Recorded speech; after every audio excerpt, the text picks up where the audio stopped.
Appiah Stadium, Ghana ni Abrantia, oye a member of the NDC, opposition party, a Ghana ha. Na obie nimse Appiah Stadium de eba NDC and sem dia,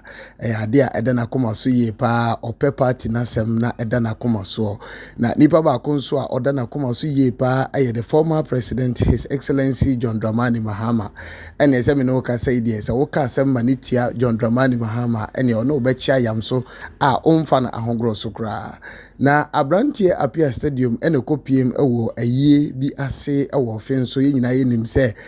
ofenso manhene adane bonkum so na okopie ho no okohia ekane Peace Council chairman na din ede Reverend Dr. Emmanuel Asante na oshia no kitahudi a ekoso wo montem no na ha dwene papa obie nim se Appiah Stadium de se bimpredia sa ade efa MPP ho de ochiri otan enti se obi eye na ade na ode fra MPP sem na etia ono Appiah Stadium dia na ode nanu batum na waka ho asem ya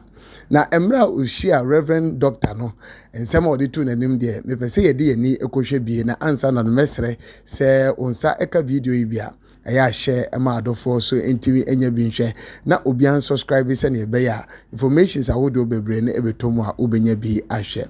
na yenko he video no se ne Appiah Stadium ehia Reverend Dr. Emmanuel Asante a ono eye Methodist so for pon kasie ensema hodo a ekoso o montem na meba beto so obi a wato kosie na batwe bia wo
se wani ehunu video ibi obeka ne se Appiah Stadium yade se obopini papa yi a oyenya mini pay kan se meti se yi ekire no anaso se obeka se oye niamo ho sem se ode asemeti se ekotaka no esan se yenim se nanado danko akufo adnatu akonya so ebu manti ade bie nu a ebinum susu se oya ebeye NDC for efe enu nti na Appiah Stadium ebopini papa ya oka na asem ya ade che no nanso ye nyina ye nim asem kura Reverend Dr. Emmanuel Asante esudi ye ano edema Appiah Stadium ye besre se ne ebe ya asundwie ebekoso ye ntamti kasa twitwie kasa emfa sebe emfa asundwie ma no yemfa entofom kakra se ne ebe ya omanga na ebefa ntoma pa edi efra amanyosem ye de wura bibie mu a enyeye se NDC eneti akonya so a Ghana for ehwe so mbe ye omunioma yi aboa ma oman no so etimetu mpon sanso na MPP omuti akonya so yi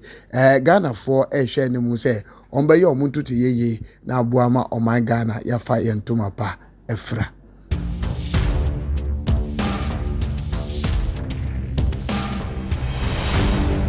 Poku 1 TV